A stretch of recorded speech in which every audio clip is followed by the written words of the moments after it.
அண்ணாமலை புதிய கட்சி பின்புல அரசியல். அண்ணாமலை தனி கட்சி முடிவுல தான் இருக்காரு. ஆனா இதை இப்போ அறிவிக்க போவதில்லை அப்படின்னு சொல்றாங்க அவருக்கு நெருக்கமான வட்டாரத்தில் இருக்கிறவங்க. இது தொடர்பா நம்மிடம் மேலும் சில விஷயங்களையும் அவங்க பகிர்ந்து கொண்டாங்க. அதாவது தமிழகத்துல புதுசா ஒரு கட்சி வரப்போகுது அப்படின்னு 2 நாட்களுக்கு முன்னதாக காங்கிரஸ் எம்பியான கார்த்தி சிதம்பரம் போட்ட பதிவை பார்த்திருப்பீங்க. அது அண்ணாமலையை மையப்படுத்தி வந்த செய்திதான். கரூரை சேர்ந்த ஒரு நபர் தேர்தல் ஆணையத்துல புதுசா ஒரு கட்சியை பதிவுக்கு சமர்ப்பிச்சிருக்காரு. தமிழக மக்கள் கழகம் அல்லது தமிழக மக்கள் கட்சி அப்படிங்கிற பேர்ல இந்த கட்சி பதிவுக்கு வந்திருப்பதா சொல்றாங்க. இந்த கட்சியை தான் அண்ணாமலை கையில எடுக்க போவதா பேச்சும் எழுந்திருக்கு. ஆனா இது சம்பந்தமா தனக்கு நெருக்கமான வட்டாரத்துல யார்கிட்டையுமே அண்ணாமலை இதுவரை மூச்சு விடவில்லை அப்படின்னே சொல்லப்படுது. இதுக்கு நடுவுல ரஜினிய 3 தடவை சந்திச்சு பேசி இருக்கிறாரு அண்ணாமலை. அந்த தகவல் கசிந்துதான் அண்ணாமலையோட ரஜினியும் கைகோர்க்க போவதா செய்திகள் வெளியாகி வருது. எங்களுக்கு தெரிஞ்சு எனக்காக நீங்க அண்ணாமலையோட சேர்ந்து பயணிக்கணும் அப்படின்னு தமிழக அரசியல் தலைவர்கள் சிலருக்கு ஸ்டார் நடிகர் ஒருவர் வேண்டுகோள் விடுத்திருப்பதாகவும் சொல்லப்படுது.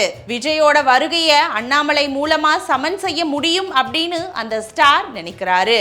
அவர்கிட்ட சில உத்தரவாதங்களை வாங்கி கொண்டே அண்ணாமலை களத்துல இறங்கி இருப்பதாகவும் சொல்லப்படுது. உண்மையில அண்ணாமலை பாஜகவை விட்டு விலகுவதற்காக டெல்லி செல்லவில்லை. ஏன் அப்படின்னு பாத்தீங்கன்னா பாஜகவில் இருந்து யாரும் விலக முடியாது. 3 ஆண்டுகளுக்கு ஒரு முறை உறுப்பினரை புதுப்பித்துக் கொள்ள வேண்டும். அப்படி புதுப்பிக்காவிட்டால் அவர்கள் பாஜக உறுப்பினர்களாக தொடரவே முடியாது. தனக்கு வழங்கப்பட்டுள்ள இசட் பிரிவு பாதுகாப்பை திரும்ப பெறணும் அப்படின்னு மத்திய உள்துறையிடம் கடிதம் கொடுக்கவும் ஒப்புக்காக தனக்கு வழங்கப்பட்ட தேசிய பொதுக்குழு உறுப்பினர் பதவியை ராஜினாமா செய்வதற்காகவும் தான் டெல்லி சென்று நிதின் நபீனையும் அமித்ஷாவையும் சந்தித்திருக்கிறாரு அண்ணாமலை. அப்போ பாஜகவுல தனக்கு ஏற்பட்டிருக்கிற சங்கடங்களையும் 2 பேர்கிட்டையுமே விலக்கி இருக்கிறாரு. 2 பேருமே அண்ணாமலைய சமாதானம் செய்ய முயற்சியும் செஞ்சிருக்காங்க. ஆனா அந்த முயற்சி தோல்வியில முடிவடைஞ்சிருக்கு. இதற்கு இடையில தான் அண்ணாமலை பாஜகவில இருந்து விலக போவதா டெல்லி மீடியாக்கள் செய்தியே பரப்புனாங்க. இந்த செய்தி வெளியானதுமே தமிழகத்தில் இருக்கிற அண்ணாமலை ஆதரவு மாவட்ட பொறுப்பாளர்கள் சிலரோ தங்களும் தங்கள் பதவியை ராஜினாமா செய்வதாக சமூக வலைதளங்கள்ல செய்திகளை பதிவிட்டாங்க. இதுல இருக்கிற ஆபத்தை உணர்ந்து மீண்டும் அண்ணாமலைக்கு அமித்ஷாவிடம் இருந்து அழைப்பும் வந்திருக்குது. அப்போ நீங்க தனி இயக்கம் தொடங்குவதாக இருந்தால் பாஜக நிர்வாகிகளை எந்த காரணம் கொண்டும் உங்கள் பக்கம் சேர்க்க கூடாது அப்படின்னு அமித்ஷா கட்டளையிட்டிருப்பதா தெரியுது அப்படின்னு சொல்றாங்க அண்ணாமலைக்கு நெருக்கமானவங்க. அண்ணாமலை இன்னும் ஒரு 6 மாச காலத்துக்கு அரசியலை விட்டே ஒதுங்கி இருக்க போறாரு. அந்த அவகாசத்துல தான் ஏற்கனவே நடத்தி வர்ற வி லீடர்ஸ் அறக்கட்டளையோட செயல்பாடுகளை விசாலப்படுத்தி அதைத்தான் ஒரு அரசியல் இயக்கமா மாற்றும் திட்டத்துல இருக்கிறாரு அப்படின்னு இன்னொரு தரப்பினர் சொல்றாங்க.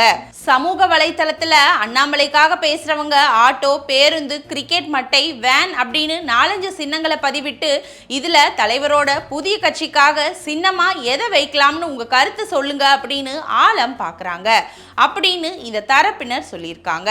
இதற்கிடையே கட்சியோட மூத்த தலைவர் ராம சீனிவாசன் பாஜக மாநில தலைவராக நியமிக்கப்படுவார் அப்படின்னு தகவல் வெளியாகுது.